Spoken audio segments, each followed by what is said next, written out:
I grabbed the mic and told 500 millionaires I married a mafia boss for money. My fake husband, Dante Varley, was being blackmailed by a rival who found our secret marriage contract. Instead of giving in, we stood on stage and exposed our own lie. We started as a twisted transaction to pay off medical bills.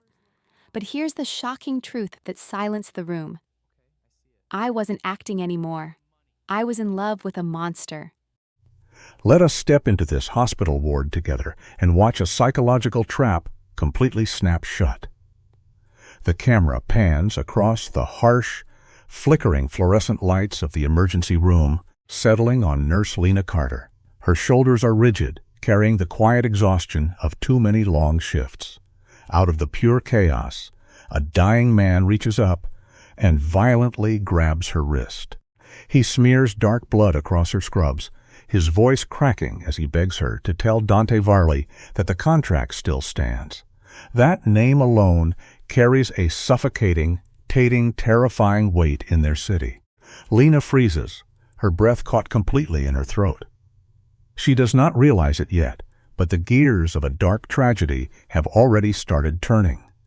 Sometimes, the most dangerous chapters of our lives begin simply because we pause to help a broken stranger. The camera deliberately lingers on her scuffed shoes, a quiet detail that screams about her daily, endless struggle. Lena has been standing for 14 brutal hours, slowly drowning in the heavy weight of compassion fatigue. When you spend every single day caring for broken people, that same brokenness slowly begins to fracture you. The trauma alarm suddenly shatters the silence, but she does not even flinch. Muscle memory takes over completely. She snaps on fresh gloves just as the heavy double doors fly open. A pale man lies on the gurney, sweating and bleeding out from a fatal gunshot wound. Lena strips away his ruined coat with practiced precision. There is no wallet, no identification. Just his frantic, desperate voice demanding the man named Varley. The hard truth is that trauma eventually erases who we were, leaving only our deepest fears behind. In the terrifying heat of the moment, the chilling sound of that mobster's name fades into the rushing noise of the emergency room. For 20 agonizing minutes, Lena fights with everything she has to keep this stranger tethered to the living world. "You are going to be fine," she whispers softly. It is that gentle, necessary lie we all tell to soften the blow of the inevitable. The man's eyes, wide and completely frantic, lock directly onto hers. He chokes out the name Marcus Chen, gripping her arm with the terrifying strength of someone staring straight into the abyss. He begs her to deliver his final message. Utterly terrified of what will happen to his family if he fails. "I will tell him," she promises, hoping to grant a dying man 1 ounce of peace. At 11:47 p.m., the monitor flatlines. Kindness is a beautiful virtue, but in a ruthless world, it can easily become a fatal mistake. Notice how the director lets the shadows deepen around her as the invisible pressure mounts. When she whispers that dangerous name to her boss, all the color drains from the older woman's face, leaving behind only a frantic warning to keep her mouth shut. The camera then follows Lena into her cramped, dark apartment at 2 a.m. She finds her little brother, Danny, sitting awake at the kitchen table. He looks devastatingly thin. He tries to slam his laptop shut, but she already sees the glowing screen.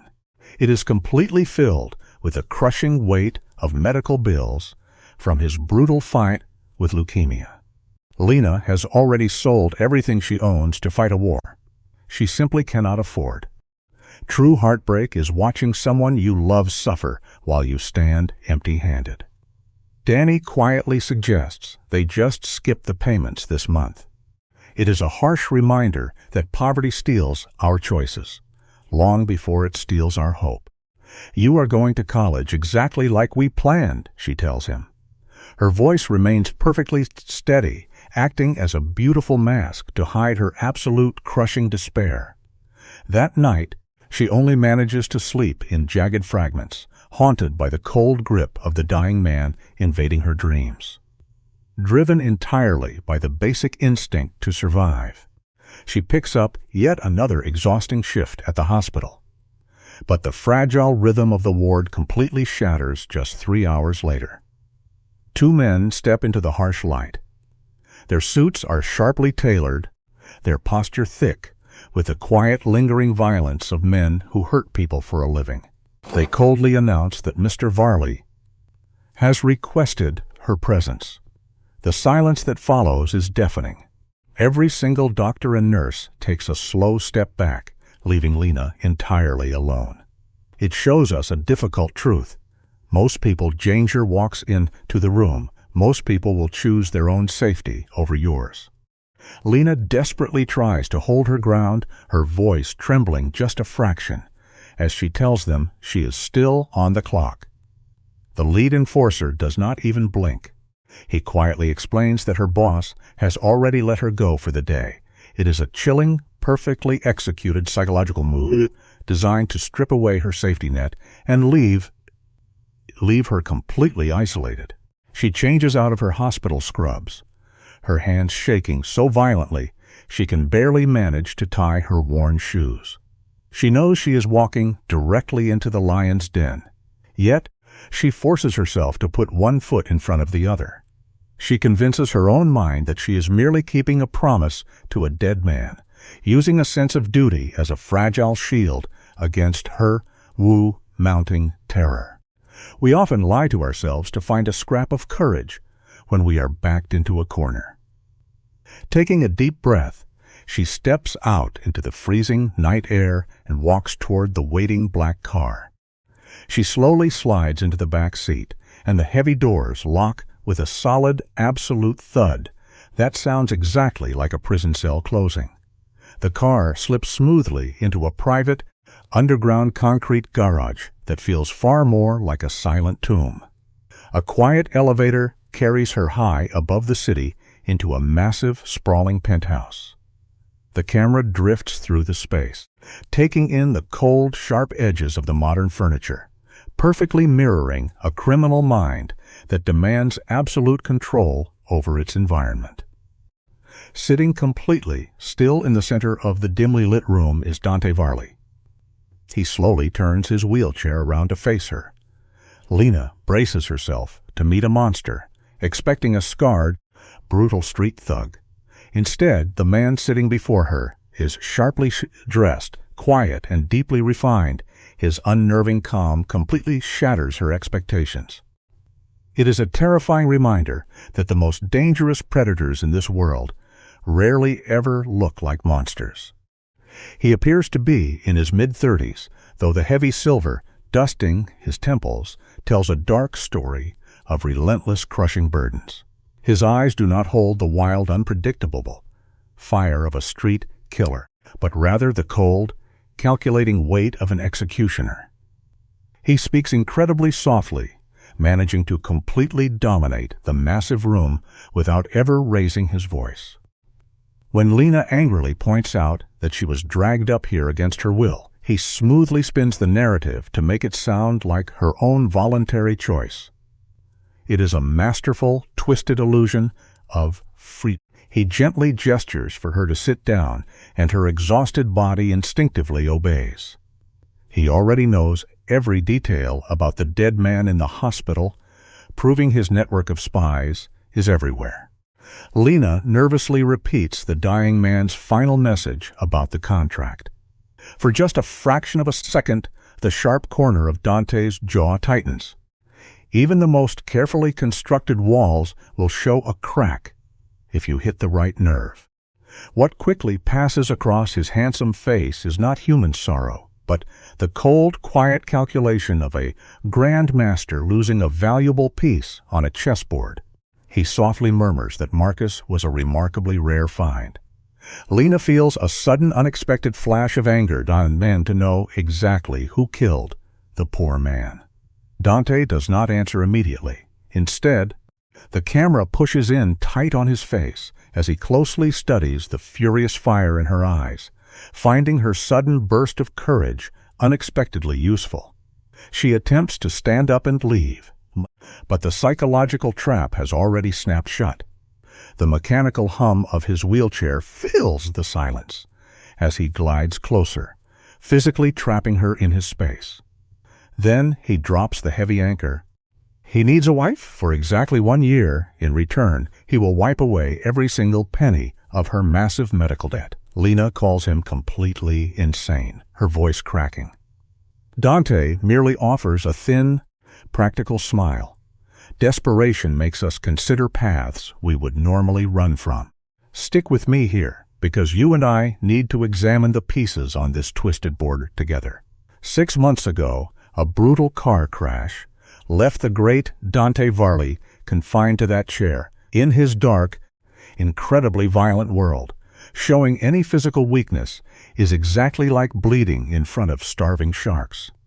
He desperately needs a human shield, a beautiful, wholesome prop to make him look perfectly stable to his enemies. And he has chosen Lena. Why her? Yes, she showed loyalty to a dying man. But the real reason is much darker. He knows she is completely drowning in debt, working herself to the bone to save her little brother. Dante did not pick her out of some twisted sense of romance. He looked closely at her life and saw a desperate, incredibly vulnerable soul. The hardest lesson of the criminal underworld is this: true predators do not seek out strong, equal opponents. They actively look for a broken heart they can easily exploit for their own gain. The camera holds steady on Lena's pale, exhausted face. Strangely, she is not entirely angry at his terrible offer. Deep down in her tired soul, she feels a sudden, terrifying wave of absolute relief. Dante lays out the strict rules with a cold, surgical precision. 1 single year, she lives in his pristine, lonely penthouse. She smiles brightly for the flashing cameras. And in return, her little brother's medical nightmare simply vanishes into thin air. At the end of the 12 months, she walks away a rich woman. He makes it crystal clear that he is merely buying a polished, respectable image to keep his bloodthirsty rivals completely at bay. He demands zero emotion, no love, just pure business. But as any tragic cinematic story will show you, stepping into the dark orbit of a man like Dante is never just a clean, simple transaction. We constantly fool ourselves when we think we can dance with the devil and walk away without getting burned. He smoothly gives her exactly 24 hours to make her final choice. It is a quiet, utterly devastating kind of psychological pressure. He tells her she is completely free to walk back out the front door, knowing perfectly well that her old life is nothing but a rapidly sinking ship. She physically stumbles back to her tiny, freezing apartment, her mind spinning wildly out of control. When she finally pushes the creaky door open, she sees Danny standing by the old stove. He is slowly boiling the cheapest instant noodles they have, carefully planning out their incredibly meager meals for the entire week. She desperately wants to fall to her knees and tell him everything that just happened. Instead, she physically bites the inside of her cheek to hold the tears back, tasting raw copper. She forcefully swallows the dark secret down. In the end, the heaviest burdens we will ever carry in this life are painful truths we lock away just to protect the people we love. Stay with me here, because this is the exact frame where the psychological trap fully snaps shut. The camera lovingly lingers on Lena sitting in the dark, bathed only in the cold, blue streetlights leaking through her window. She stares blankly at the ceiling, haunted by the terrible memory of Marcus Genvinal. Terrified gasp, a grim, undeniable reminder of Dante Varley's brutal, sweeping reach. Against that horrific nightmare, she quietly weighs her little brother Danny's fragile future. By the very next evening, the heavy elevator doors slide shut, sealing her securely alongside Dante's armed enforcers. She steps boldly into his sprawling glass penthouse, snapping out small demands as if she actually holds any real cards in this deadly game. She truly believes she is directing her own fate now. But negotiating with a hungry predator only ever gives you the false illusion of control. We often mistake our own desperate choices for bravery. Completely blinding ourselves to the terrible cages, we willingly lock ourselves inside. Let's step into this room together and feel the air thicken. Lena stands like a statue, insisting every term be bound in ink. She claims the entire East Wing, carving out a physical border to keep her sanity intact. She begs to keep her hospital job clinging to her old life before Dante's shadow can swallow her. Naturally, the crime boss pushes back. Normal routines bring too many wandering eyes.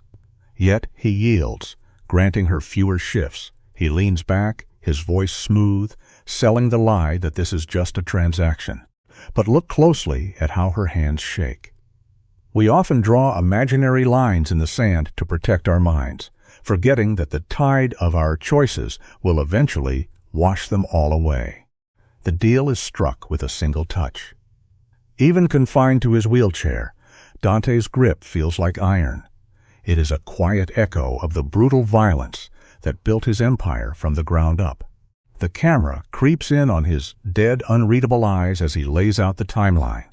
The papers must be signed by dawn. Their public debut happens at Friday's gala, and the wedding crashes down on them in just 2 weeks.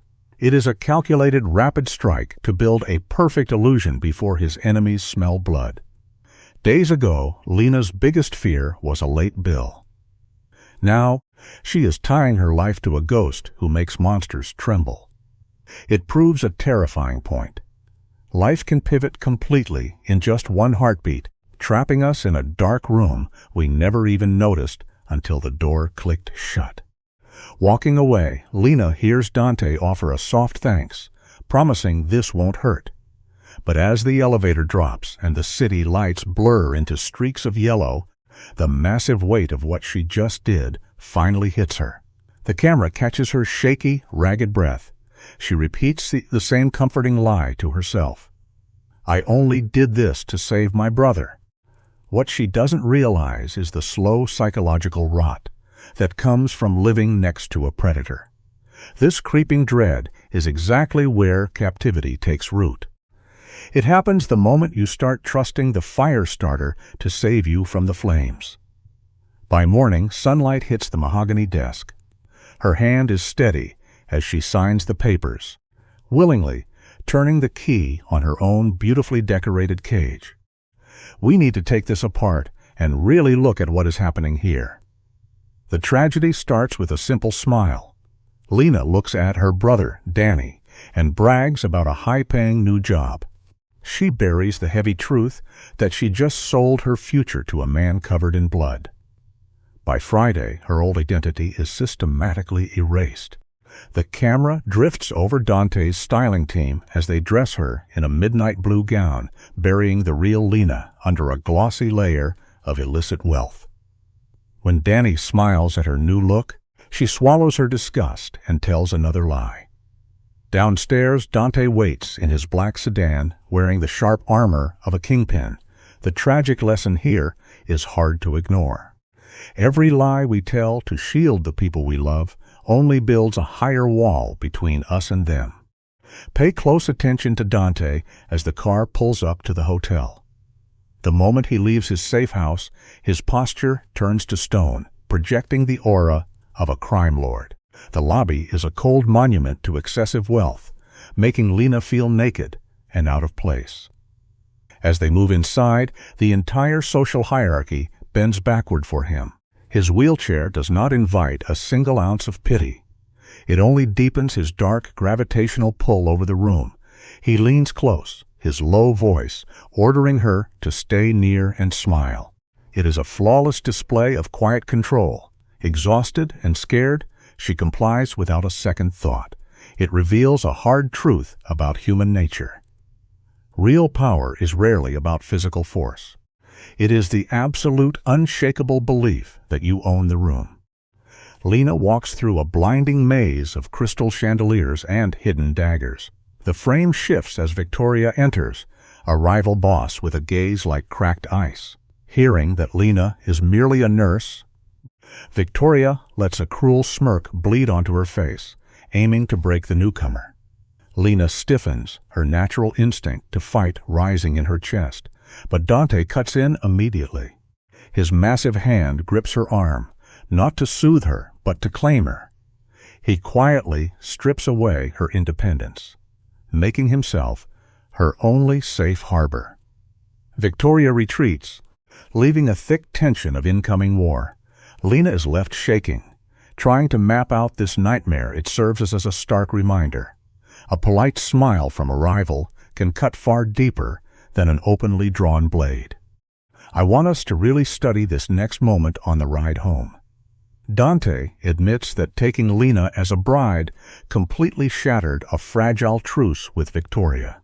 He talks about human lives as if they are cheap chess pieces, revealing she is nothing more than a shield against his enemies. As the neon streetlights bleed across his face, you see the physical toll of his tough exterior. Lena watches his jaw tighten. She notices his knuckles turning white on the armrest. The man is drowning in pain. But the moment she leans forward to offer medical help, he verbally strikes her. His angry voice slashes through the dark car. It is a painful reality we all face. People who build iron walls to hide their wounds will eagerly crush anyone who tries to heal them. The camera pulls away, highlighting the suffocating space between them. For Dante, physical pain is a humiliating loss of dominance. Their ride to the penthouse is soaked in a bitter, toxic silence. Drained and terrified, Lena first tries to shrink away. But as the heavy doors of their expensive prison click shut, a spark of defiance wakes up. Blocking his path, her voice shakes as she asks how they can possibly save a year of this frozen warfare. Instantly, the mob boss shifts gears. His stony mask dissolves into a quiet, strangely tender apology. He drops a single emotional breadcrumb to keep her tied to his side. It is a brilliant, vicious trap. We must remember that a soft apology without true remorse is just a beautifully crafted leash. Ignoring the heavy air, Lena steps right through his invisible tripwires. She offers help, demanding absolutely nothing in exchange. To a boss wired to view every kind act as a loaded gun, this triggers every alarm. Yet he quietly lets her into his private space, entirely devoid of warmth. The light softens as she drops the act and becomes a nurse again. She scans his bedside table, identifying the painkillers and nerve blockers. When Dante mutters a rough thank you, she brushes it off as basic maintenance. But the tending to is already tight. By tending to his broken body, her empathy begins to leak into his toxic world. It highlights a tragic human flaw. We constantly tire and confuse of patching someone's wounds with the power to completely change their soul. Stick with me here, because the entire ground is about to shift. Lena moves into the East Wing, a gorgeous, sprawling cage. Her days shrink down to monitoring Dante's ruined spine. She memorizes the tight flinch of his jaw and the ragged pull of his breathing. They circle each other carefully, both terrifying real. But dark corners breed strange intimacy.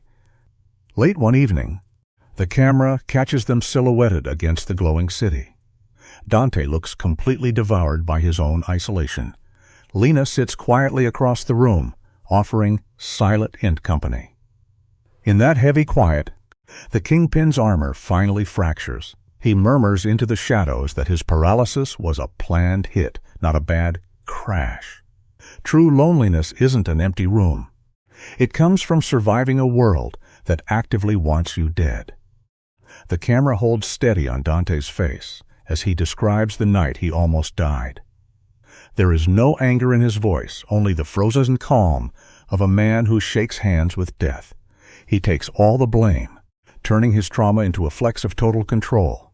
When Lena softly asks if he feels regret, he lets out a dry, rattling laugh.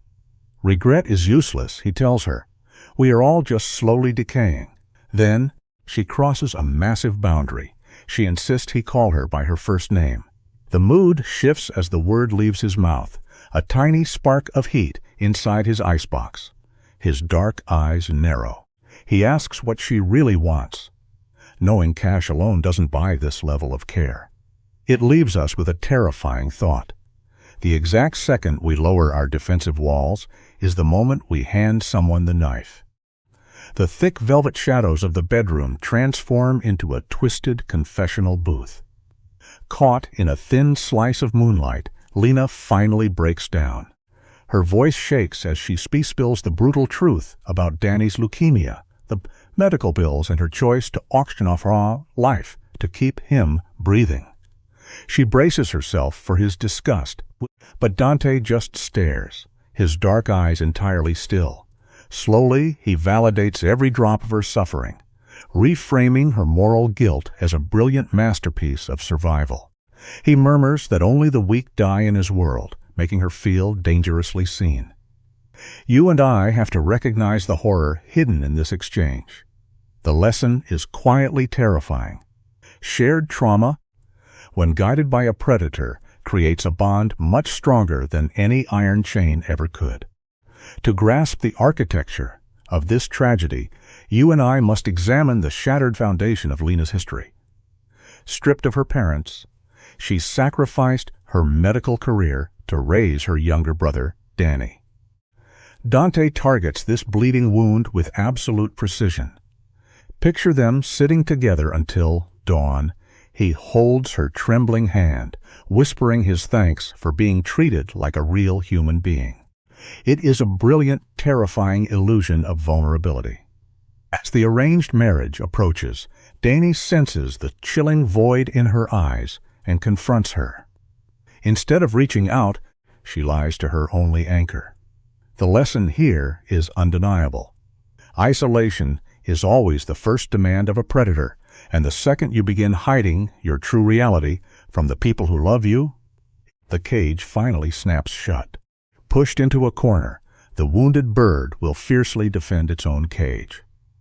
When Lena brings up the impending marriage, Danny's face drains of color. His voice splinters as he asks the unbearable question, did she sell her soul to pay his medical debts? The brutal accuracy of his terror threatens to shatter her mask. But Dante's psychological venom is already in her veins. Holding her brother's desperate gaze, she weaves a fabricated fairy tale of sudden romance when a panicked Danny demands to meet this phantom fiancé. She deflects, stalling for time she does not possess. This reveals a sobering truth. Severe desperation forces good people to build massive walls of deceit, and inevitably, the architect of those lies becomes the permanent prisoner inside them. The systematic erasure of Lena's identity begins in silence. Stylists handle her like an artifact, draping her in silk that functions as a brand of ownership. When a guard casually calls her the new Mrs. Varley, the nurse vanishes. She is now syndicate property. The wedding mastermind is a masterclass in suffocating control, leaving Danny as the sole bewildered witness. At the altar, Dante sits motionless in his wheelchair, weaponizing his physical frailty to project a terrifying blend of absolute authority and victimhood. Their vows echo through the room like a hollow corporate contract. Remember this crucial truth. When an environment actively works to erase your personal history, it is only preparing you to submit blindly to a dangerous new reality. Their public kiss is a sterile seal on a devil's bargain. The reception is pure theater. Lena forces a flawless smile for elite guests who silently calculate her exact purchase price. Back in the cavernous penthouse, the atmosphere turns frigid. They stand on opposite sides of the room, separated by an ocean of unspoken dissonance. Trembling, she clings to the boundary of her confinement, desperately reminding him they only have 1 year together. Yet, the toxic roots of Stockholm Syndrome are already digging deep. She starts seeing a tragic, broken poetry in her captor, romanticizing the monster lurking in the shadows. The lesson here is absolute. When you negotiate the price of your soul with a sociopathic machine, you never get to control the terms of your own survival. The early days of their dark marriage are defined by breathless, strategic avoidance. Dante commands the penthouse from his office, weaponizing absolute silence to establish dominance. To escape the suffocating air, Lena uses her grueling hospital shifts as a sanctuary. She relocates Danny to a safe apartment, washing syndicate blood money through a lie about corporate benefits. The crushing weight of this deception exhausts her to the bone. When Danny notices her hollowed cheeks and says she is living with a ghost, he tries to intervene. She instantly deflects, instinctively protecting her captor's narrative. The lesson is universally true. Physical comfort purchased at the high cost of moral compromise will always bankrupt your internal peace of mind. Danny's realization that Dante treats her as an asset cuts too close to the bone. Unable to face this truth, Lena panics and bolts back into the lion's den. She stumbles into a lethal syndicate meeting inside the penthouse. Dante sits flanked by Vincent and Carco, their tailored suits completely failing to mask the heavy aura of brutal violence. With ice in his veins, Dante introduces her as his wife, turning a sacred word into a dark territorial warning. Vincent offers a courtly smile, but his handshake is a calculated psychological probe. That dead smile makes Lena's skin physically crawl. Here is a life lesson you must never forget. Your intuition is rarely wrong. When your politely smiling face belongs to a predator, you must always listen. Vincent smirks, claiming Dante is simply being protective, a cunning probe to test the master's leash. Beside him, Carlo refuses to stand, a silent microaggression, rejecting her new status. When Dante abruptly ends the gathering, Vincent's welcome to the family lands like a velvet-wrapped threat. Left alone, Dante softly invites Lena to ask whatever she desires. Yet, when she speaks, he gives her absolutely nothing. It is a terrifying display of cognitive dominance. Let's look at this piece by piece, shall we? He controls reality by strictly rationing the truth. The life lesson here is visceral. Intimacy cannot survive where information is weaponized. If someone demands your profound vulnerability while offering only stone walls in return, they are not protecting you. They are managing you. Dante leans back into the shadows, whispering that she knew exactly what she was buying into. It is the classic maneuver of a megalomaniac, dumping the psychological burden back onto the victim. Then, he shifts tactics, revealing the bloody mechanics of his crime family. He paints himself as the tragic martyr, absorbing the violence so she can exist in pristine luxury. This calculated flash of exhaustion is the final catalyst. Lena's gaze softens, and her natural empathy overrides her primal survival instinct. She looks at the monster and only sees a lonely, broken man. Bonding with her captor's trauma, the lesson here is deeply tragic. Empathy is a beautiful human trait, but when it is handed to a calculated predator, it becomes the iron chain that drags you into the dark. Dante cloaks his obsession with absolute control under a quiet, practical veneer. Looking into her eyes, he softly whispers that her stubborn persistence is not a flaw. It is a masterful stroke of psychological manipulation, designed to make her feel completely seen in the dark. The air between them grows heavy and fragile, but the deceptive spell shatters the second his phone violently rings. Jolted back to reality, Lena bolts. She runs straight to the sterile lights of the hospital, claiming an early medical shift just to escape the penthouse before he wakes up. The lesson here reveals a profound truth of human nature. We will almost always sprint back toward the familiar, bleeding chaos we understand, rather than face the terrifying unknown of a beautifully gilded cage. The emergency room is a blur of shattered bones, a dark mirror of Lena's internal ruin. Colleagues eagerly probe her about the sudden marriage, assuming it must be true love. Lena forces a painful smile. For a victim sinking into Stockholm Syndrome, the cheerful ignorance of the outside world feels like salt rubbed into an open wound. She buries her mind in the frantic rhythm of trauma care until Dante's cold voice on the phone shatters her sanctuary. He does not ask. He demands she attend a formal dinner with Vincent. The violent collision of her two realities triggers a breathless panic. The lesson here is devastating.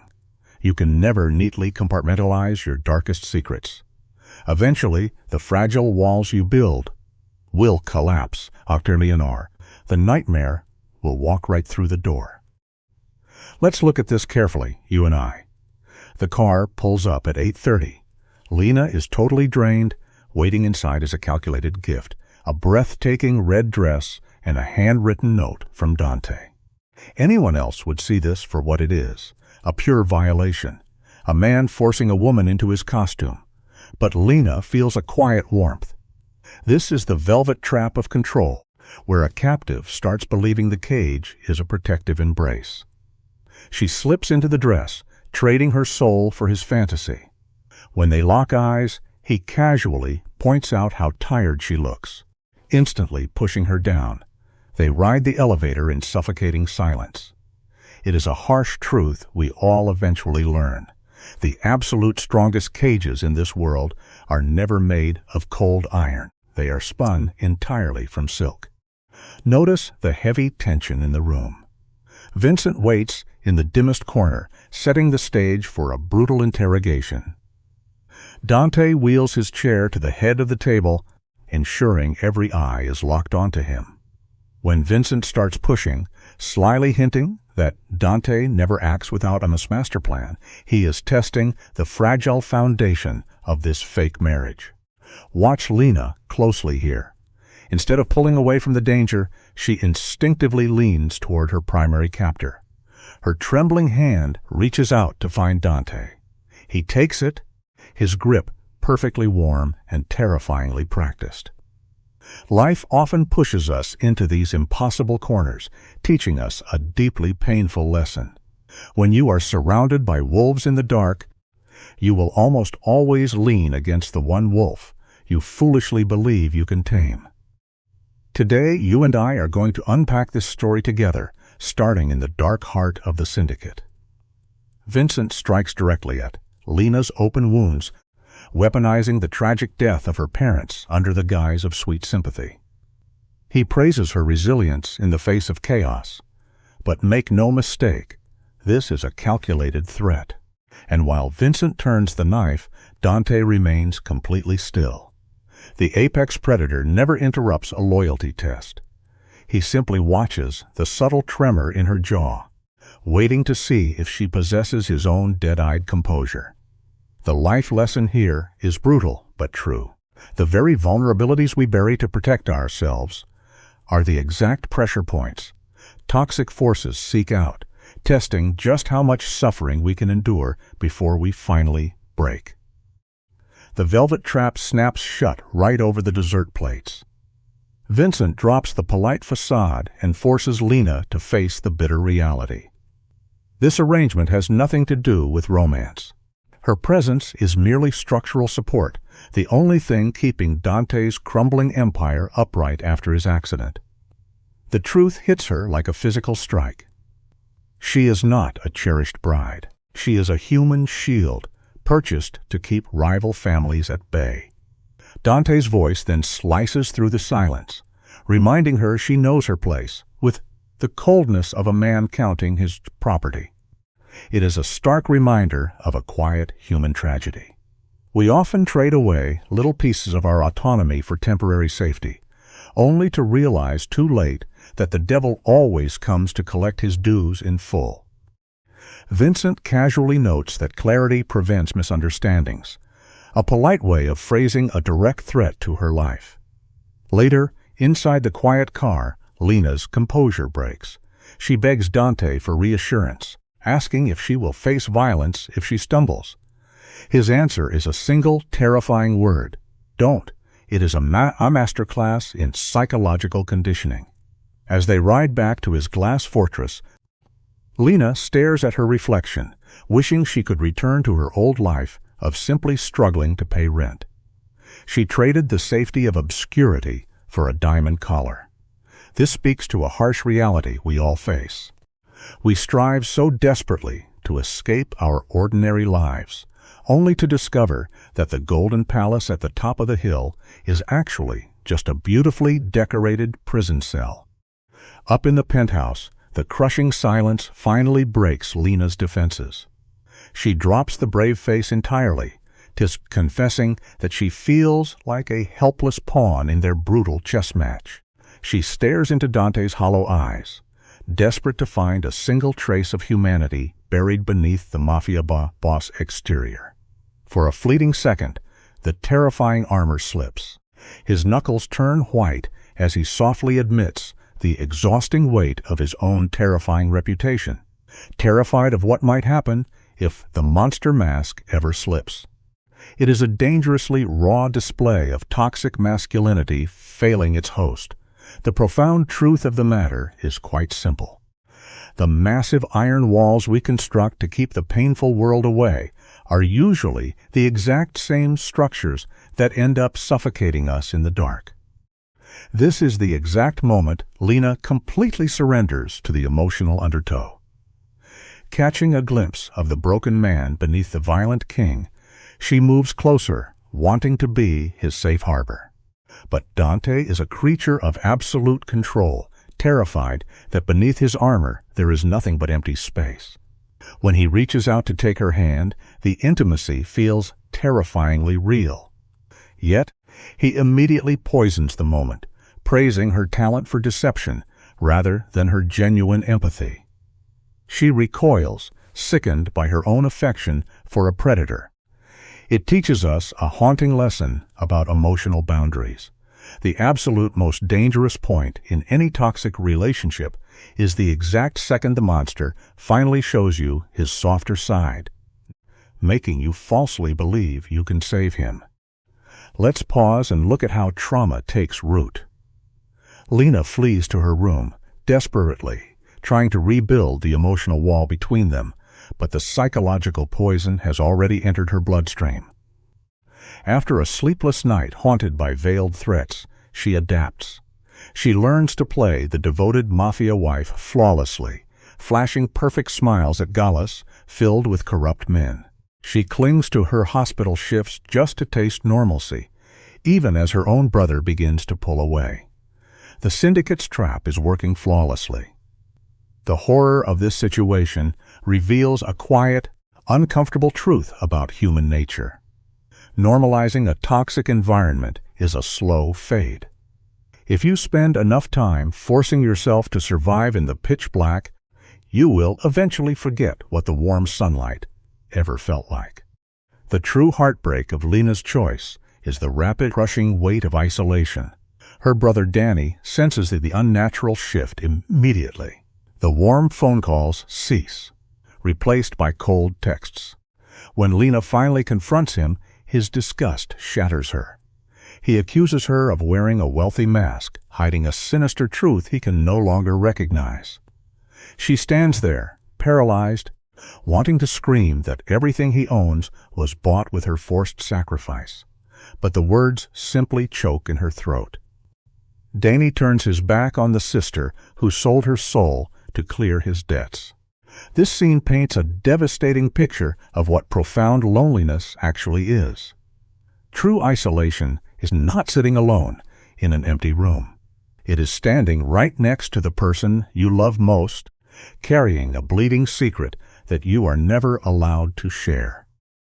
Lena discovers Dante sitting in the shadows as nursing a heavy glass of whiskey, fresh from a violent shootout. He looks up and spins a perfectly tailored lie, claiming his iron-fisted rule is a noble burden keeping the city streets from washing away in blood. It is a masterclass in narcissistic delusion.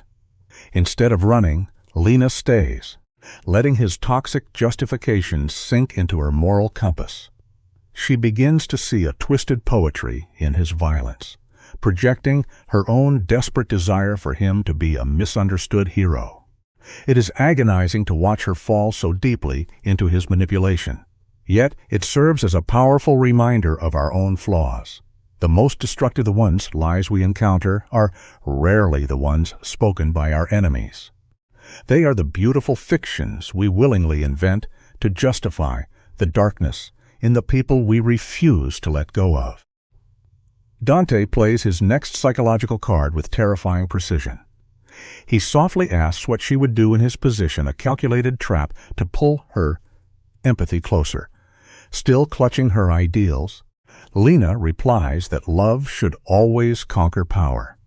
She breaks down, weeping over the loss of her brother. Terrified Dani will discover she sacrificed her freedom for his survival. Dante sees the exposed nerve and strikes smoothly. He covers her trembling hand, whispering that they are both victims crushed by family duty. It is a sickening trick, mirroring her pain to secure her loyalty. This reflects a tragic trap we often fall into ourselves. We mistake shared trauma for profound romance. We forget the harsh reality that when two drowning people cling to each other, they only drag themselves to the bottom that much faster. This is the critical juncture where Lena's reality shatters completely. She whispers that she must walk away, acknowledging she is standing far too close to a roaring fire, and yet her feet do not move. She is paralyzed by the deceptive warmth of his touch. She knows with absolute certainty that this man is a predator, but she has brainwashed herself into believing his hands are her only sanctuary. When she admits she cannot stop, the final lock on her psychological cage clicks shut. A slow, chilling smile spreads across Dante's face, the deep satisfaction of a hunter securing his prey. It leaves us with a haunting realization. Recognizing a dangerous boundary means absolutely nothing if you lack the courage to walk away. We will always find a poetic excuse to drink the poison we handpick for ourselves. The camera pans slowly across the dim rooms of their shared confinement, capturing the poison of codependence taking root over morning coffee. Let's look at this piece by piece, shall we? The lighting shifts, casting bruised shadows as Lena finds Dante locked in severe physical agony, suffering in absolute silence. A man of his violent nature views physical weakness as a fatal flaw, a crack in the armor he fiercely guards. He flatly refuses her help, jaw clenched and muscles trembling. Yet his raw suffering is the exact hook that catches her. Her tragic need to heal binds her inextricably to the boss. The truth of the human heart is simply this: we are never more blind to our own manipulation than when we are fully convinced we are the ones providing the rescue. Watch the shift in power as the framing tightens on Dante's face, his eyes flashing a volatile mix of rage and vulnerability. When Lena insists on soothing his violent muscle spasms, she briefly strips this unyielding man of his absolute control. He tries to rebuild the wall, his voice sharp as broken glass, reminding her she was purchased to play a wife, not a nurse. But her tragic empathy pushes her past that boundary. As she gently applies heat to his aching back, the tension melts from his shoulders, weaving a dangerously false intimacy in the quiet dark. He mutters excuses, claiming rest is a luxury men like him cannot afford. The life lesson here is unforgiving. Taking on another person's trauma does not magically cure them. It only acts as a heavy bridge, transferring their deep sickness straight into your own soul. Let's look at this piece by piece. The fragile glass of their arrangement finally shatters. The camera lingers on Dante's trembling hands as he spits out bitter frustration at his failing legs. For a man built on absolute power, this confession is a brutal tearing of his skin. Yet Lena doesn't pull away. Her voice softens, and she steps into the role of a devoted wife, Breaking their cold financial contract, Dante watches her, eyes narrowing. When he asks why she cares, he's probing the bruised edges of her psyche, testing how deep his control has sunk. She hands her captor the ultimate victory. It leaves us with a hard truth. The second we start finding sincere excuses for the people who hurt us, we lock ourselves inside a cage of our own making. He pulls back before the emotional heat consumes them. Dante sharply commands her to stop, cutting her off before she can confess her attachment. Notice how the lighting turns cold as Lena flees to her empty wing, gasping for air under the crushing reality of her captivity.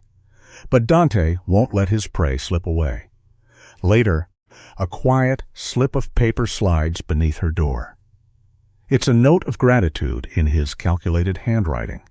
This is a deliberate morsel of humanity, designed to keep her starving yet tethered to him.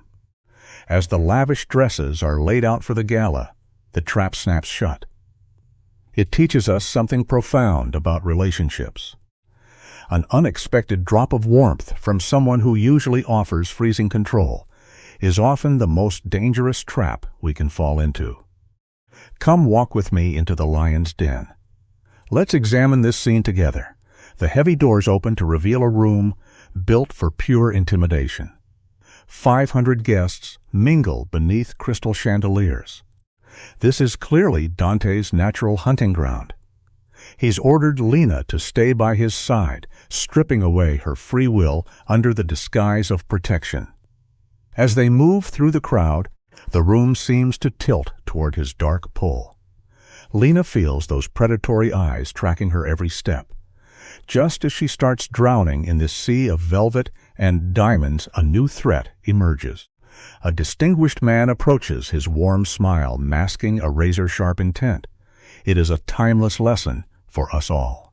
The most charming smiles in the room are usually the ones hiding the sharpest blades. The camera isolates Richard Blakelock's eyes, cold and calculating. He plays the apex predator circling the wounded, looking to break Dante by analyzing his wife. Lena forces a wooden smile, using manners as a shield against his psychological blows. When Richard casually mentions how Dante keeps his dirty work away from deliberate lean, Lena keeps her face blank, smoothly agreeing with the lie. A mocking grin spreads across Richard's face. He sees how beautifully Dante has trained her. Dante's knuckles turn white on his wheelchair as he fiercely defends her free will. Richard simply hums, noting how fast this wedding happened. It's a dynamic we see in real life. When people move with reckless speed, they are almost always running from a devastating truth. The air in the ballroom seems to turn cold. Richard softly brings up the poisonous rumors circulating in the underground. Dante's voice drops into a terrifying register, a masterful display of unspoken violence. Richard leans in, weaponizing the timing of this rushed marriage right after Dante's injury. He is digging for the rot beneath the floorboards. When Dante pushes back, Richard plays the harmless observer. Then, Lena steps forward, fiercely defending the man who bought her. She insists their love is private. Richard looks at her with chilling amusement, mocking her devotion. We can take a hard lesson from this moment. Genuine loyalty is incredibly hard to prove when the financial price tag attached to it is so clearly visible to the rest of the world. The silence shatters when Lena snaps. The camera tracks her erratic breathing as she demands Richard speak his insults plainly. Sensing her composure breaking, Dante wraps his hand around hers, a silent command to stand down. Richard is thrilled by her cracked mask. He leans closer, spelling out the darkest theory. She is just a paid actress hired to make a crippled king look strong. When Lena wildly mathemats still, operating on cold flow-matics. He calmly points out the massive flow of money. Lena cries out that they simply help each other, blind to her own tragedy. It's a painful reality check. The moment you try to prove your love by listing the practical things you do for someone, you have already admitted the relationship is just a transaction. Stick with me. This is where the dynamic changes. Dante maneuvers his wheelchair between his wife and the predator. It's a brilliant display of ownership masking as a husband's protection. Richard backs away, satisfied with the cracks he just mapped out. Dante then leans in and whispers the harsh reality to Lena. They aren't at a party, they are on a battlefield. For the rest of the night, we watch them execute a tragic ballet. They lean close, constantly touching, painting a masterpiece of fake devotion for the crowd. Lena stares blankly, her face locked in a painful smile while her mind detaches to survive. Here is a sobering truth. Living a public lie in front of an audience will always suffocate your soul far faster than facing a brutal truth in an empty room. Let's shift focus to the shadowed corners of the ballroom. Margaret Chen steps into the frame, her eyes carrying the hollow weight of a new widow. She speaks of her murdered husband with chilling calm, spinning a delicate web of denial to protect her sanity. When Lena offers a soft apology, Margaret cuts it down instantly. She leans in, delivering the freezing gospel of their dark world. Love is a fairy tale for the weak, and blind loyalty is the only currency that matters. The camera pushes in on Lena's face as the horror of her situation sinks in. She has chained herself to a world where affection is a trap. The tragic lesson here is absolute. When you live among wolves, exposing your soft underbelly is never a brave act of vulnerability. It is an invitation to be devoured. Lena searches the older woman's face, begging for an ounce of regret. Margaret offers only a broken smile, scarred by years of trauma bonding.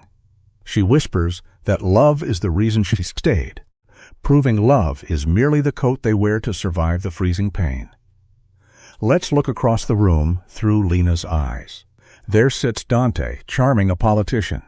His face is a sculpted mask, completely at home swimming among the sharks. In that fleeting second, Lena realizes her signed papers are a steel trap. Later, as the music softens, Dante watches the couples. His armor slips just enough to reveal a devastated longing. When he admits he misses the dance floor, his raw grief is shattering. The lesson is simple. The heaviest chains we carry in life are always forged from our own silent grief. The cinematography here is breathtaking. Lena steps onto the floor, standing directly in front of Dante's wheelchair. She takes his calloused hands and begins to sway. It's a dance unlike any other.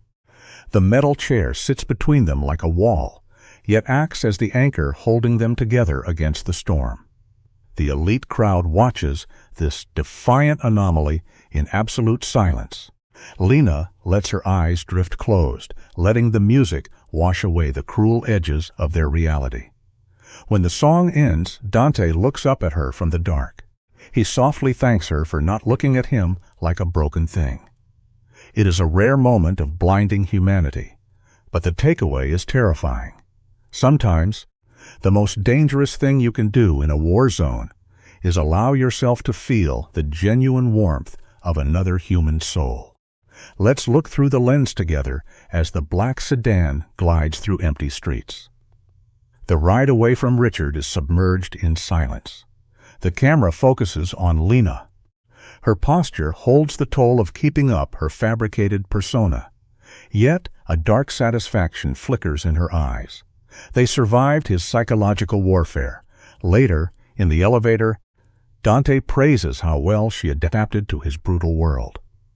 When she whispers that only 9 months remain on their contract, the words bring zero relief.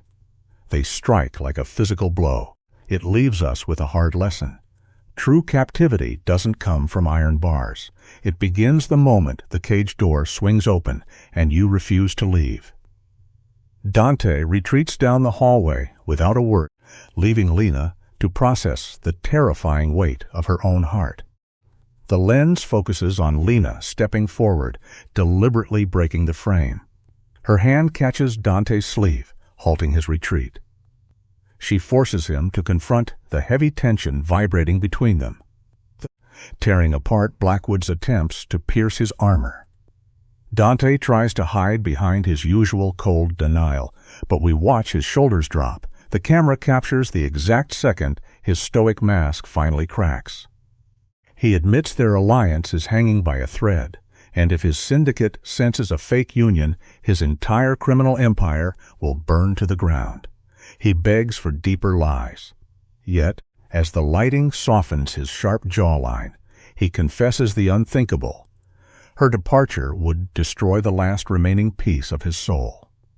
It teaches us a timeless truth. The most dangerous vulnerability a person can have is simply admitting that someone else matters. You and I must recognize the fatal turn in this tragedy.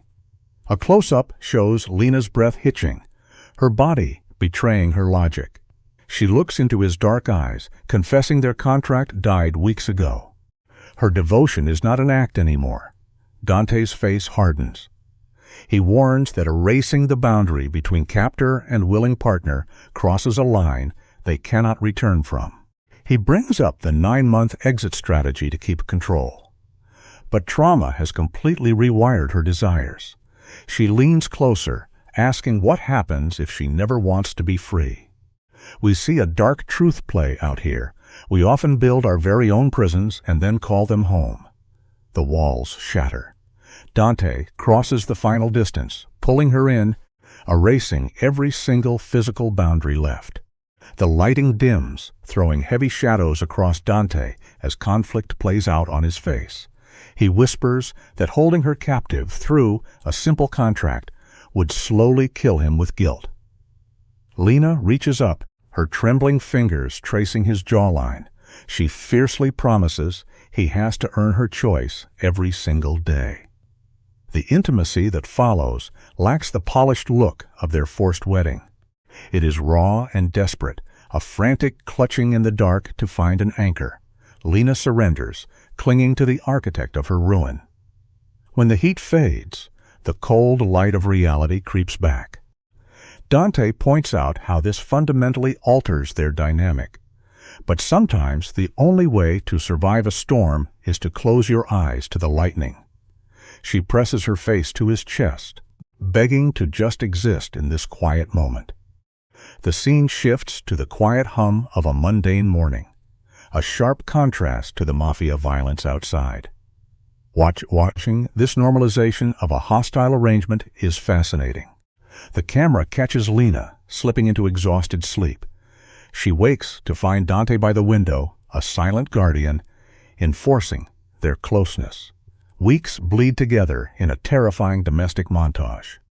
Dante rarely leaves the estate now, hovering like a shadow to protect his emotional lifeline. Lena plays along, pretending to work just to breathe his air. When her brother Danny visits, he spots the shift immediately. The stiff alienation is entirely gone. Lena quickly looks away. We learn a hard truth. It is impossible to explain how the monster under your bed can slowly become the only thing keeping you safe at night. Stick with me here, because this is where the web pulls tightest. Danny steps into Lena's space, calling out her nervous evasions. She is burying the dark roots of her marriage, terrified the truth will burn their fragile illusion to ash. When Dante strides in, Danny tracks the almost sickeningly natural way Lena leans toward her captor. Later, framed by dusk, Dante tests her obedience. He casually suggests telling Danny the brutal truth, that she sold her life to save his. Lena snaps back, rigid with panic. She knows crushing someone with a debt they cannot pay is an unforgivable cruelty. The life lesson settles in the dust around them. A beautiful illusion built on a foundation of sacrifice will always demand a lifetime of exhausting lies. We pan across Lena's face, watching her drown in cognitive dissonance. Dante paces behind her, his voice a smooth instrument, pointing out that secrets are simply lies wearing a prettier dress. The shame of exposing her reality leaves her paralyzed. The scene cuts to the quiet isolation of her bedroom. The only sound is the rustle of thick paper as her hands hold the marriage contract. She traces the exit clauses, the promise of total freedom after 12 months. With exactly 6 months left, a healthy mind would weep with relief. Instead, the camera pushes in close on her dilated pupils. Suffocating panic sets in. True tragedy strikes when we realize the villain holding the keys is the exact person we desperately want to stay locked in the dark with. The soundtrack fades into a tragic cello melody. Lena has embraced the delusion of the captive, believing the architect of her pain is the only person who understands her. The legal contract now looks like a loaded weapon aimed at her heart. She reads the exit clauses until her vision blurs into exhaustion. A sudden knock at the door triggers a violent flinch. She shoves the paper beneath her pillow just as Dante glides into the room. To protect her secret, Lena projects her spiraling anxiety onto Danny, weeping over their fracturing bond. Dante moves with calculated grace, sitting at the edge of her bed in the shadows. He offers a sanitized fraction of the truth. We learn a hard lesson here. A half-truth offered by a predator is always far more dangerous than an absolute lie. Let us step back from the romanticized lighting, you and I, and look at the brutal anatomy of this scene. Believing their forced arrangement is blooming into true affection is a textbook symptom of severe trauma bonding. Dante is playing a masterstroke of manipulation. When he confessed his dread over losing her, he was not surrendering to love. He was deploying vulnerability like a tactical strike. By painting himself as a wounded protector, chained by mafia secrets, he weaponized Lena's greatest weakness, her empathy. Watch the way her throat tightens on screen. That reaction is the sound of a steel trap snapping shut. The darkest chapters of our lives often begin the exact moment we decide we are strong enough to save the very people quietly destroying us. The camera remains steady as Lena finally utters the words of love. We are witnessing the freezing grip of Stockholm Syndrome. Notice her tone. There is no joyful relief, only the flat resignation of a patient accepting a terminal fate. Dante's reaction is a terrifying display of psychological control. He reminds her of the violence outside and their contract's expiration date, crafting the grand illusion of free will. A true monster never drags his victim back into the cell by force. Instead, he arranges the world so she begs to turn the key herself. He whispers she is too soft for his brutal empire, knowing her stubbornness will drive her to prove him wrong. The saddest truth is that perfect manipulation makes the victim believe the chains were their own idea. The lighting shifts to bruised purples as Dante finally admits his own towering selfishness. He confesses he will let her stay. Fully aware of the blood it will cost his crime family. This is the tragic apex of their emotional enmeshment. They have abandoned the rigid safety of their initial contract to drown in a shared delusion of defiance. When Lena grips his shirt and pulls him closer, it is a heartbreaking defense mechanism. She aligns with the aggressor to carve out a false sense of power. The physical intimacy that erupts is far from a romantic climax. It is the raw, biological cementing of a deeply pathological bond. This moment carries a harsh lesson, an addictive cocktail of adrenaline and toxic attachment can make walking away the most impossible task in the world. Let us look closely at the morning after, shall we? The pale dawn light reveals them tangled in the sheets, the contract shoved under a pillow like a shameful memory. Dante whispers that waking up beside her feels both terrifying and right. It is a rare crack in his armor. But the fog of cognitive dissonance instantly rolls in. Over the following weeks, the crushing psychological weight of their reality sets the tone. Every boundary between survival and romance has collapsed. When Vincent watches their rhythm during dinner, he is not smiling at young lovers. He is a secondary predator in the tall grass, recognizing the alpha has successfully integrated a new hostage into the syndicate. We are left with a dark truth. The deepest, most permanent scars in life often leave absolutely no physical marks. Picture this scene with me. The light over that dinner table is dim, casting heavy shadows across Vincent's face as he probes the fragile architecture of their lie. He targets Lena's hospital job with cold precision. Watch Dante's subtle reaction here. He steps in immediately, fiercely defending her independence. It is a masterful paradox. By playing the enlightened protector, Dante binds Lena's heart to him even tighter. Then comes the name Richard Blackwood, blowing into the room like a freezing draft. Blackwood is holding a lit match to the foundationals of their bond. You can practically see the raw survival instinct hijacking their lungs in real time. The hardest truth we ever have to learn is that the very people we desperately look to for shelter are often the exact ones building our cages. The camera pushes in tight on Lena's face, capturing a terrifying shift. External threats always pour gasoline on a trauma bond. Blackwood has dug up the buried skeletons. The secret ledgers, the medical bills, the exact trail of dirty money that purchased her.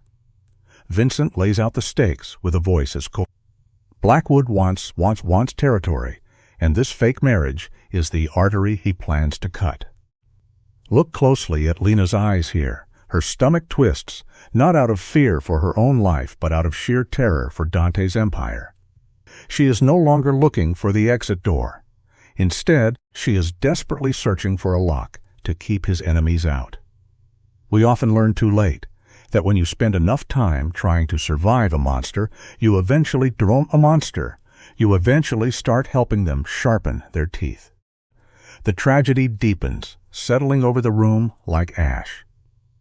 Lena herself offers the sacrifice, suggesting they force the underworld to believe the authenticity of their romance.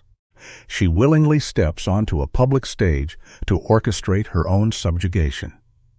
Vincent calculates the brutal poetry of her surrender, offering the charity ball as their theater. When Dante softly apologizes for pulling her into his dark orbit, do not be fooled. It is a measured drop of guilt, engineered to keep her chained. Lena whispers back that she chose him, brushing away the violence. She truly believes her cage was a conscious choice. The saddest delusion a human heart can carry is convincing itself that the heavy iron bars keeping it trapped are actually protective walls built out of love. Let us break this down together, you and I. The charity ball hangs over them like a bomb, and the crisis hits 2 weeks early. Blackwood weaponizes the truth, threatening to leak the financial records unless Dante surrenders his territory. Watch the blocking of this scene. Dante turns his screen to Lena, showing her the blackmail. It is a ruthless psychological test. He quietly offers to surrender his empire, pretending to sacrifice his life's work to keep her safe. By offering to lose everything, he forces her to demand a counterattack. His clenched fists are pure theater, designed to activate her desperate urge to protect him. We must always beware of those who eagerly play the martyr. They are usually just secretly handing us the heavy sword so we can fight their battles for them. We are witnessing a terrifying climax here. Lena creates a third option, deciding to control the narrative by weaponizing the truth itself. Her tragic idea is to publicly admit the marriage began as a cold transaction, but swear it grew into undeniable love. The captive is now writing the script for her own imprisonment. Dante simulates shock at her bravery, a masterful stroke, making her feel like a genius. She believes that by confessing the dark origins of their bond, she removes its dangerous power. Look at the cold reality of what is happening. She is forging her own chains, pulling them so tight around her throat that Dante never has to lift a finger again. True freedom is never found by beautifully decorating the walls of your prison. It is only ever found by breaking down the door and walking away. This is where their entanglement hits its most devastating peak. Dante holds a perfectly calculated silence, pretending to worry about the public judgment she will face. Lena eagerly strips away her own victimhood, declaring herself a willing sacrifice. With tears in her eyes, she confesses her love, painting their chaotic trauma as a beautiful victory. Dante closes the distance, holding her tightly to anchor his captive in place. He mirrors her confession, cleverly twisting his past emotional cruelty into a tragic battle against his own internal demons. Together, they rewrite their dirty contract into a sweeping tale of romantic destiny. We often rewrite our darkest histories, not because we forget the pain, but because the raw truth is simply too heavy a ghost for our fragile minds to carry. Notice how quickly the tenderness vanishes. Dante breaks the embrace to reclaim the room, his dark control taking the wheel. For 2 grueling weeks, they rehearse this sanitized lie until Lena's heart stops racing. She is deeply brainwashing herself, but life rarely respects our careful scripts. The night before the gala, the lighting turns harsh. Her brother Danny calls an urgent meeting. The second she steps into his apartment, he takes a sledgehammer to her glass castle. He points at the bank statements, the exact payments proving she sold her life to a mobster. The air leaves Lena's lungs as her romantic delusion crumbles to dust. The truth is a relentless hunter. No matter how deeply we bury our secrets beneath beautiful fantasies, the past always finds a way back to our doorstep. The critical rupture is finally here. Danny stands in the harsh light, brutally confronting her with the stark truth. He calls Dante exactly what he is, a ruthless crime boss, and tears down her destructive martyrdom. This is where the human mind shows its most terrifying defense mechanism. Instead of waking up, Lena fiercely defends the monster. She weaponizes her own pain, spinning her enslavement into a glorious triumph of saving her brother. She cries out that she found something beautiful hidden in the dark. Watch her eyes closely. She truly believes it, and it is devastating to witness. A mind desperate to justify its own profound suffering will effortlessly rewrite a horrific tragedy into a love story, simply because facing the cold reality makes it impossible to survive another day. Watch this devastating confrontation unfold. Danny, staring at the dirty money that funded his survival, lashes out. He wields his words like heavy stones, accusing his sister of falling for the man who bought her soul. Pay attention to Lena's posture here. She folds inward, fiercely defending her captor and claiming deep love for a monster. Danny screams that he would have preferred a quiet grave over her sacrifice. Lena's face goes completely numb. She delivers a chillingly pragmatic blow, whispering that she prefers him breathing and hateful rather than buried in the dirt. She backs out of the room just to save her own fragile sanity. The lesson here is fundamental. Human pride is a blinding condition. It rarely lets us appreciate the agonizing sacrifices others endure just to keep our hearts beating. The camera follows Lena into the cold isolation of her car. The moment the door slams shut, her collapse is absolute. Heavy tears overtake her trembling frame. Her dependency activates instantly. Her hand shakes as she dials Dante, her voice fracturing. Dante seizes control under the guise of protection, sending his men to bring her back. When she arrives, she collapses straight against his chest.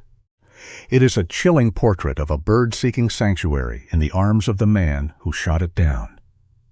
She sobs through her brother's harsh accusations. Dante smooths her hair, softly dismissing Danny's pain as mere pride. He validates her delusion, cementing her reliance on his reality. The most dangerous manipulators never use heavy iron chains. They simply offer a comforting embrace exactly when you are falling. Let us open this case file together, you and I, and examine the dark pathology survival. Notice how Lena rationalizes her deception. She does not see it as a moral failing, but as a fierce sacrifice to protect her brother. Look at the fragile emotional scaffolding holding her up. It relies entirely on Dante, the architect of her nightmare. The camera lingers as she curls tightly against his side, desperately seeking his touch just to slow her racing heartbeat. It is a heartbreaking trauma response, seeking shelter in the eye of the hurricane that destroyed her home.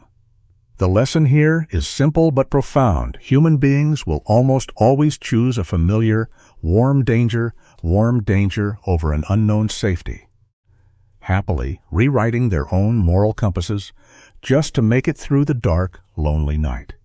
The morning light spills across the mirror. We watch Lena methodically apply her makeup. It is the ritualistic forging of psychological armor before facing a room of apex predators. Beneath the flawless lipstick, her pulse hammers against her throat. Dante approaches, his heavy hand resting on her bare shoulder. Their reflected eyes meet. She whispers a question, terrified this public exposure will guarantee their ruin. Dante leans in, his voice a smooth blade, reminding her that living as a hunted ghost is just a slower death. He hands her the intoxicating illusion of control. Lena knows she lacks his cold blood, but she borrows his terrifying strength anyway. We often paint our brave masks so convincingly for the world that we completely forget the fragile, terrified flesh sweating underneath. You and I must look closely at the tragic choreography unfolding here. The camera bulbs cut through the dark like violent lightning, exposing the undeniable trembling in Lena's hands. She anchors her body to Dante, fingers gripping his arm like a survivor clinging to wreckage. Inside this gilded ballroom, the suffocating judgment of the elite presses against their skin. Across the room, Richard Blackwood watches with a predatory smirk, raising a glass in a mocking toast. Yet Dante remains cast in cold, unbothered shadow, observing with quiet detachment. He knows this arrogant fool has already lost the war. It brings us to a quiet realization about human nature. True power never needs to shout or boast. It simply waits patiently for foolish arrogance to defeat itself. The heavy silence of the ballroom shatters when Dante takes the microphone. He dominates the space, his tone deceivingly smooth, offering polite words to disarm the circling wolves. Suddenly, the room shifts. He executes a brutal pivot, tearing apart the rumors about their 7-month marriage. Nahinte lays bare the cold reality of their arrangement. His demand for a flawless image and her desperate need to survive. A scandalous gasp ripples through the crowd. But then, his deep voice softens, revealing the beautiful flaw in his rigid design. He confesses their sterile contract has bled into something profoundly real. It reminds us of a vital truth. Even the thickest walls we build around our hearts will eventually fall to the quiet, unpredictable force of genuine love.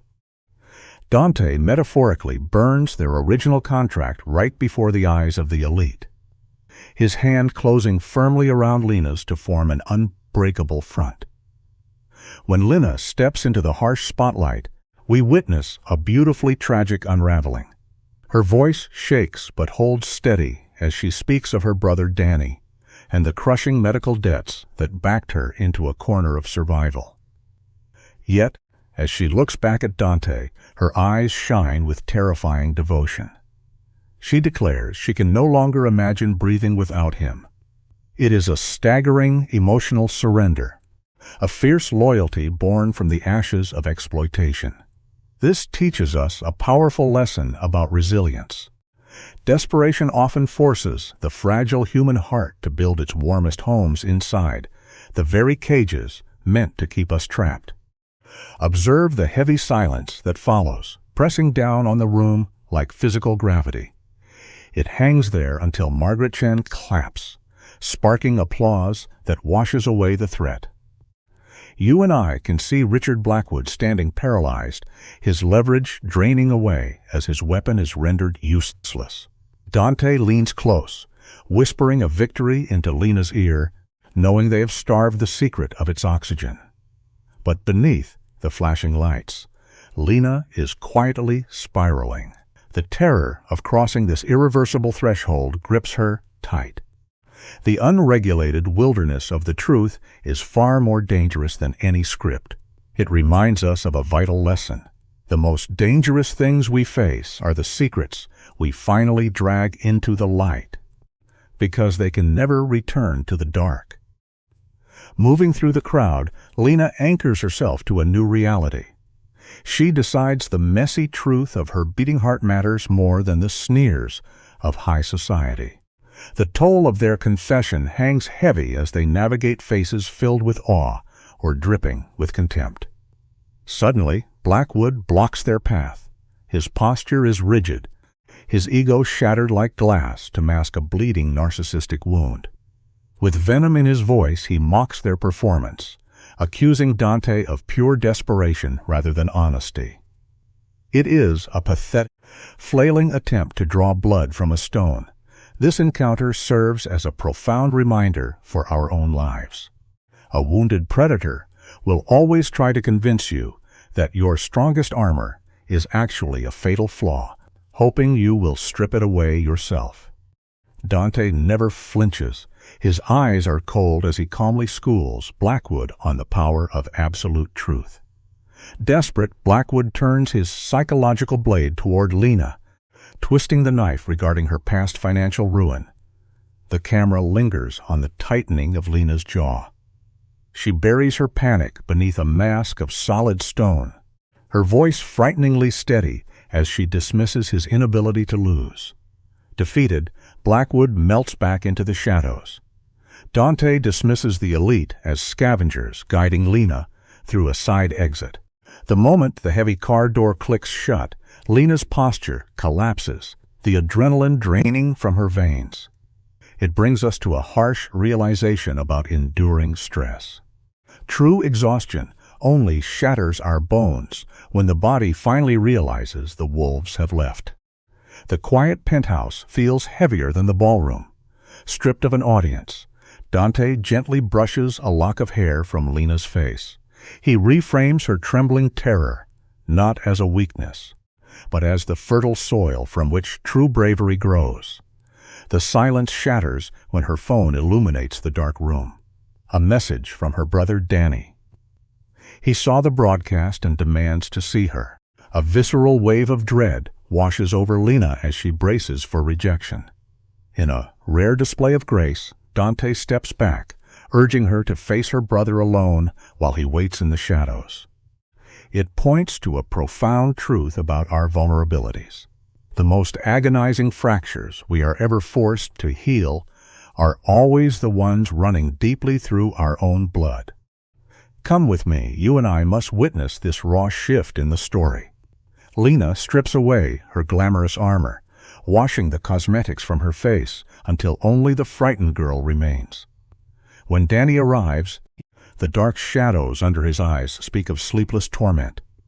Yet the anger that once burned between them is gone. His voice cracks as he retracts every cruel word shattered by the truth of her broadcast. He weeps, finally recognizing the suffocating burden she carried just to save his life. He admits his blinding pride built a wall between him and the only person who truly protected him. This illustrates a vital truth about healing. True forgiveness always demands that we tear down the barricades of our bruised egos to witness the bleeding wounds of those we love. A shudder runs down Lena's spine as she chokes on the guilt of her deception. Danny gently stops her, his steady voice anchoring her to the present. He reminds her she has always been his shield, a bond that never dissolved, Then the deepest truth spills from Lena's lips. She whispers that the calculated contract has evolved into a terrifyingly genuine love for Dante. Danny watches the sincerity in her eyes before pulling her into a fierce embrace. He murmurs that their shared blood will always outlast temporary storms. Pulling back, his eyes harden with care as he asks how Dante truly treats her. We learn a beautiful lesson from this quiet moment. The most vital human attachments we forge are simply those resilient enough to survive our darkest betrayals. The tension breaks when Danny offers a dark laugh, playfully threatening to unleash hell on Dante. If he dares to break her heart, it is a fragile attempt to reclaim some control.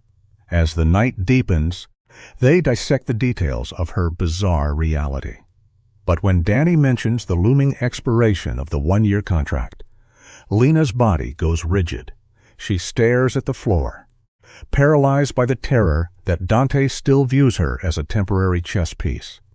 Danny leans in, his face serious, telling her she cannot survive on quiet assumptions. He points to a universal lesson we all must eventually learn. Assumption is the absolute enemy of emotional clarity. We always suffer far more in the suffocating silence of anticipated rejection than we ever do in the honest reality of the truth.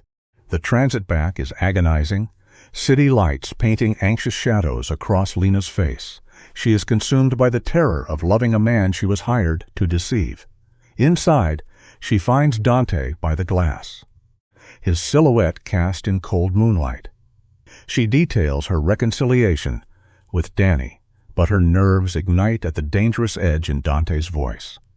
Without looking at her, he clinically notes that their contract expires in 5 months.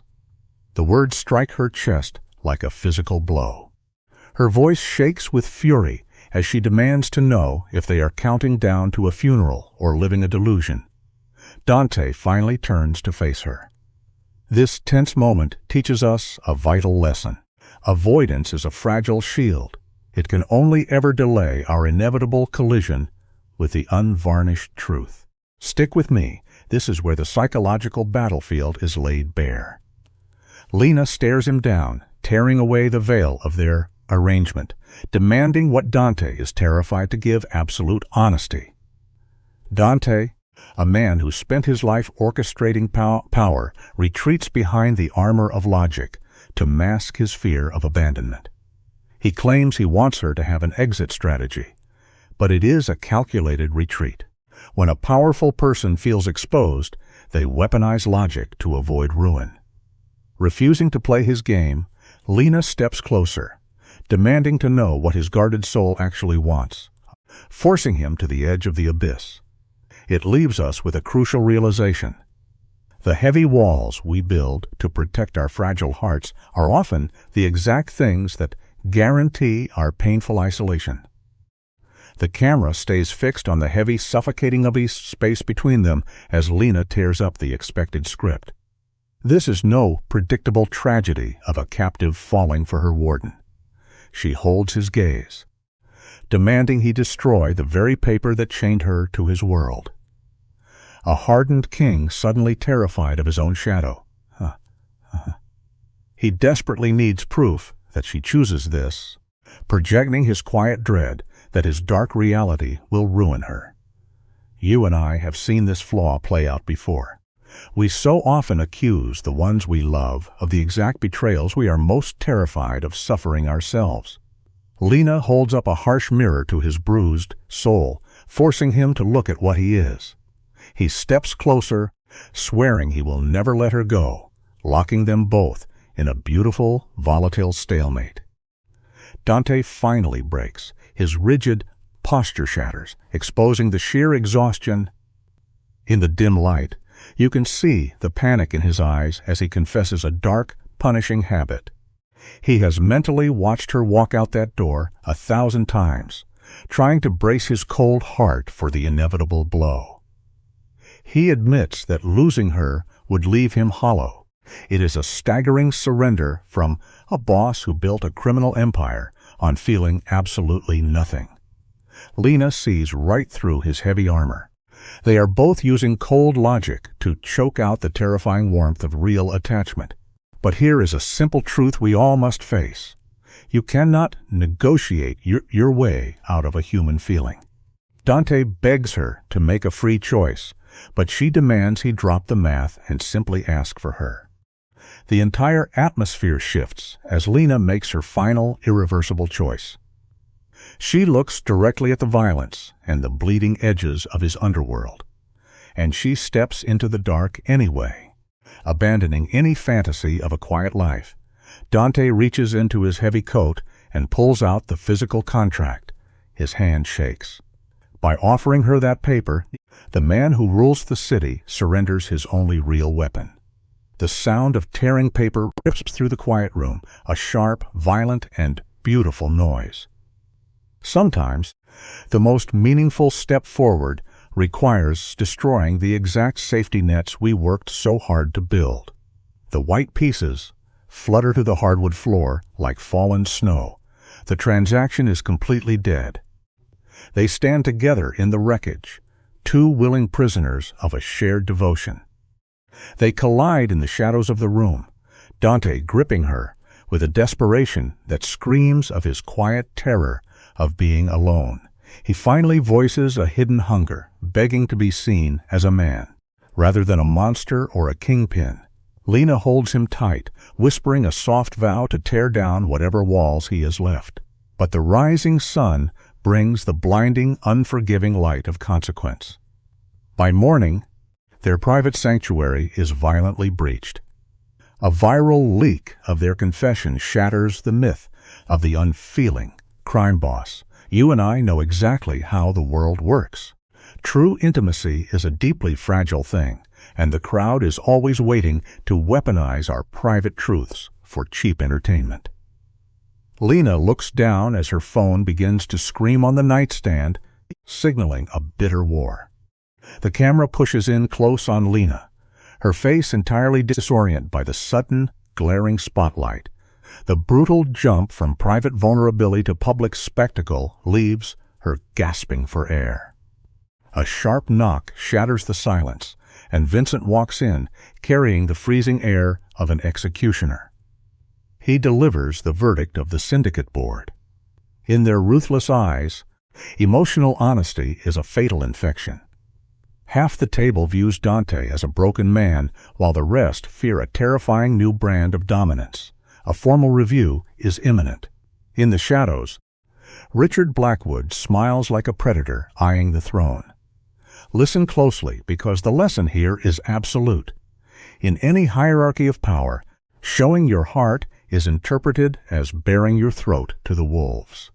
Blackwood is moving in. Vincent paces the hardwood floor, his voice drained of all warmth as he hands Lena her crushing new role. She can no longer afford to be just a woman. She must become a sharpened weapon. Her strength is now nothing but a data point to prove to a room full of killers that she is a valuable asset. She has to put her own love on trial to save Dante from ruin. When the door clicks shut, the heavy gravity of the room falls squarely onto her shoulders. But right beside her, Dante completely transforms. The soft lover disappears, replaced instantly by the hollow-eyed predator. We all need to learn his dark survival tactic. Guilt is a truly useless emotion when your house is burning to the ground. You must only focus on putting out the fire. The cold general has returned to the bloodied field. Dante launches a retaliation that is a terrifying stroke of dark genius. He completely refuses to hide her away. Instead, he drags her directly into the crosshairs, binding their lives so tightly that any bullet aimed at Lena will hit him first. 2 agonizing weeks later, the heavy iron doors of the underground sanctum groan open, revealing 15 silent men. They are sharks circling a single drop of blood. Richard Blackwood sits at the head of the table, practically tasting his own victory. But Dante stands there like a statue of pure ice. He does not beg or plead. He slams a mountain of financial ledgers onto the wood. The lesson is brutally simple. When dealing with heartless people, you must speak the only language they respect. He buries their outrage in cold, hard numbers. Then comes the true masterstroke of Dante's cruelty and brilliance. He steps back, intentionally forcing Lena into the center of the firing squad. The silence is deafening as 15 pairs of dead eyes lock onto her. But her hands stop shaking. She strips away the romance and openly admits she was bought and paid for. A brutal truth that shatters Blackwood's entire argument. She paints Dante's newfound devotion not as a crack in the foundation, but as an evolutionary leap that makes him infinitely more dangerous. Let this scene be a clear lesson for us all. When you stand before those praying for your downfall, the most terrifying weapon you can ever pull is the raw, unvarnished truth. She stares down the monsters, proving the captive girl has become a queen ready to burn them.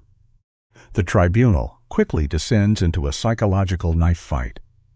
Richard stands up, his voice slick with poison, arguing that a man who loves is simply a man who can be broken. Lena steps right into his space, her chin held high, destroying his sociopathic math. She fires back that having nothing to lose makes you careless, but finding something worth dying for turns you into an absolute fortress.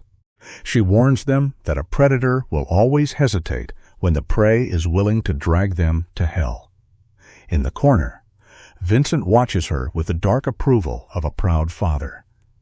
Later that night, Dante looks at her with total awe. We must remember this fire. Standing your ground in a room full of monsters is not just brave, it is a necessary, bloody declaration of your own right to exist. The final votes are read with the chilling detachment of a morgue report. 10-5. Dante survives the coup while Richard is stripped of his rank and dragged into the shadows. The second the heavy penthouse doors close behind them, Dante's spine seemingly snaps. The untouchable king collapses, burying his face in her shoulder, shaking from the phantom terror of almost losing everything. Lena holds him tight, knowing they both wear masks of stone just to hide their screaming nerves. Months bleed into a fragile peace. Lena returns to the hospital, balancing the act of saving lives with loving a killer. They still fight bitterly on his dark days. But true resilience is keeping your hands perfectly steady when your heart is completely terrified of what comes next. You and I have finally reached the end of their beautiful, twisted road. Underneath all the violence, a quiet rhythm takes root. There are slow mornings, drinking coffee in silence, and long nights wrapped in tangled sheets, whispering secrets in the dark. A year passes and Dante looks at her, the harshness finally gone from his face. He admits his great crime. His master plan to trap her only ended up saving his own life. She became the sun in his cold sky, accidentally curing a lifetime of bitter isolation. Lena smiles softly, reaching out to trace his jawline. We spend our entire lives building massive iron walls to keep the pain out, only to realize we are desperate to be saved by the exact human vulnerability we tried so incredibly hard to outrun. Picture the ballroom of the Meridian Hotel, bathed in the amber glow of weeping chandeliers. You and I are watching the final tragic act unfold together. Dante stages this second wedding like a master director, painting their cold transaction as pure destiny. He is surrounded by silent men in sharp suits, murmuring vows about choosing her every single day. His absolute control is now wrapped entirely in the soft velvet of devotion. Lena's shoulders tremble, tears spill over her cheeks as she surrenders the last fragment of her soul, openly declaring her love. She steps willingly into the cage and locks the heavy door herself. It leaves us with a devastating truth.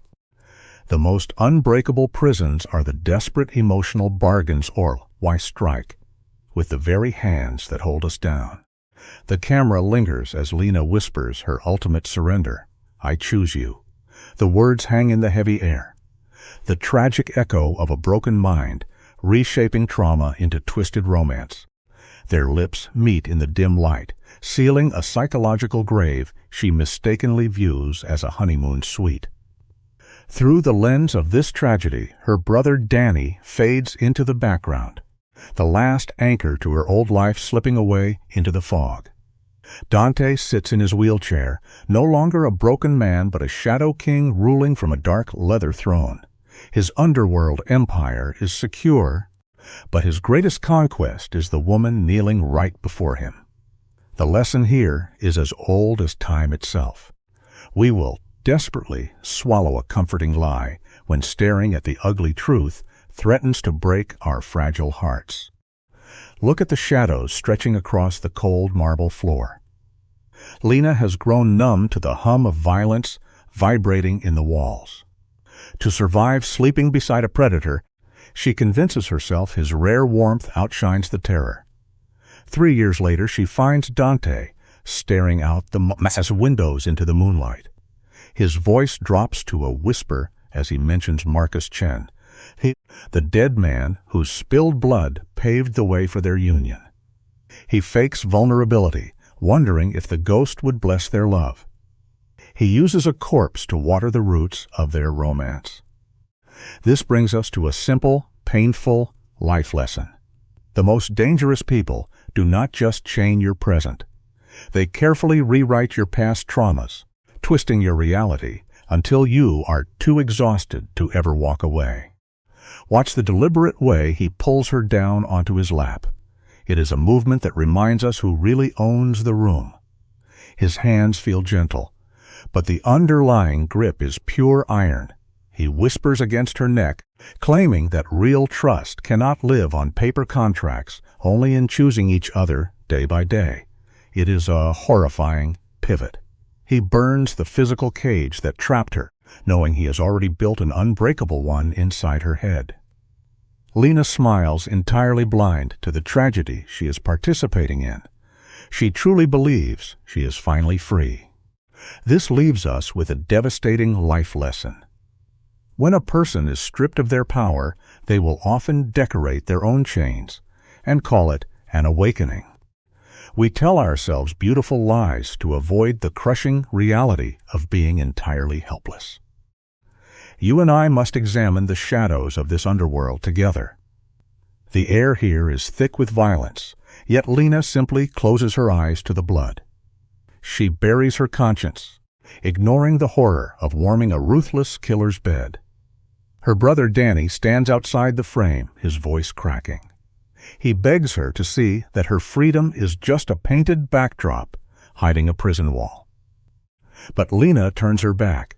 She clutches her fantasy tight, convinced that romance can bloom from the toxic dirt of extortion. It is flawless, tragic conditioning. This teaches us a hauntingly simple life lesson.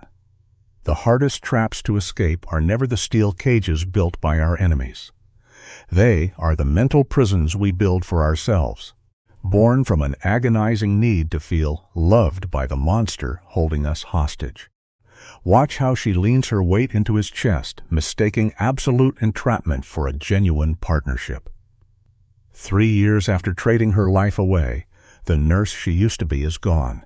In her place stands a fierce, devoted shadow. Dante tilts her chin up, the dim lighting.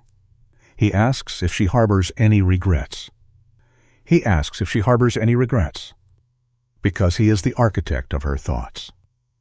She offers him a soft, broken smile and promises she has none. She traded a quiet life for a beautifully dressed nightmare. This reveals a harsh, vital life lesson we must all remember. True darkness rarely kicks down your door acting like a monster. It slips aghast as of our warm embrace, whispering that enduring shared pain is the only proof of true love. As the scene fades to black, you and I are left staring at the ultimate human tragedy. The megalomaniac has entirely consumed his prize. Lena stands tall in her grand illusion, convinced that staying is an act of free will. She looks back at the blood spilled to get here, and her damaged mind sees only the red petals of romance. The brutal transaction that bought her is erased, paved over with a terrifying devotion to her captor. There are no inner struggles left, no tears of resistance. There is just the deafening silence of a completely surrendered mind. This leaves us with a profoundly chilling life lesson. The greatest victory for any predator is never taking what they want by mere brute force. It is waiting patiently until the prey falls madly, irreversibly in love with the cage itself.